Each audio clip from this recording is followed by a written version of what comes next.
They called it impossible. He proved them wrong. It was a cold February night in 2003 when the heart of Antwerp, Belgium, the diamond capital of the world, fell completely silent. Beneath its busy streets, 18 feet underground, lay a vault said to be impenetrable.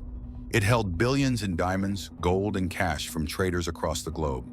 Protected by motion sensors, magnetic locks, and cameras watching every inch, it was the kind of place even criminals called impossible. But that weekend, someone would prove them wrong. His name was Leonardo Notarbartolo, a smooth-talking Italian with the charm of a jeweler and the mind of a criminal mastermind.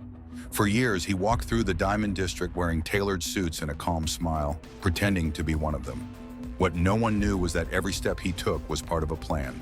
He rented an office inside the Diamond Center, studied the guards, the security routines, the cameras. He memorized every code, every pattern, every flaw.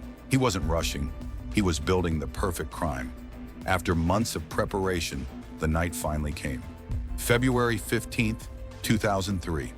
Leonardo and his crew, 4 men handpicked for their skill and silence, slipped into the Diamond Center under cover of darkness. The streets above were quiet. The vault below was about to be breached.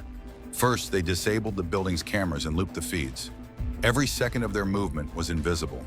They used aluminum plates to mask their bodies from motion sensors and sprayed hairspray over the heat detectors to blind them. Then came the lock, an advanced magnetic system meant to seal the vault like a tomb. But Leonardo had built a custom device to bypass it, a machine that tricked the lock into thinking it was still engaged. At 2:47 a.m., the vault door clicked open with a sound so soft it could have been mistaken for a breath. Inside, 189 safe deposit boxes lined the walls, each one filled with fortunes. Diamonds glittered under flashlight beams, packets of cash and gold stacked neatly in rows.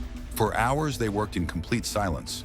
No shouting, no noise, only the rhythm of hands and the faint hum of victory. When their bags were full, they sealed the door behind them, left no fingerprints, and vanished into the night. It wasn't until Monday morning that the traders discovered what had happened. The vault was stripped bare. Over $100 million gone. The police called it the heist of the century. There were no alarms, no signs of forced entry, only mystery. But a few weeks later, a small mistake cracked the illusion. Deep in a Belgian forest, a bag of discarded jewels, burnt papers, and half-eaten sandwiches was found. DNA from one of the sandwiches led investigators straight to Leonardo. He was caught, but the diamonds were not.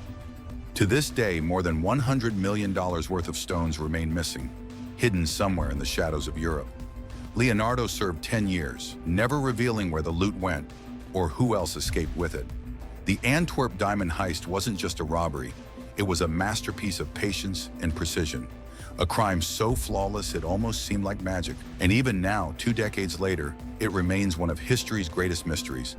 A perfect plan executed in silence, and a legend that still glitters in the dark.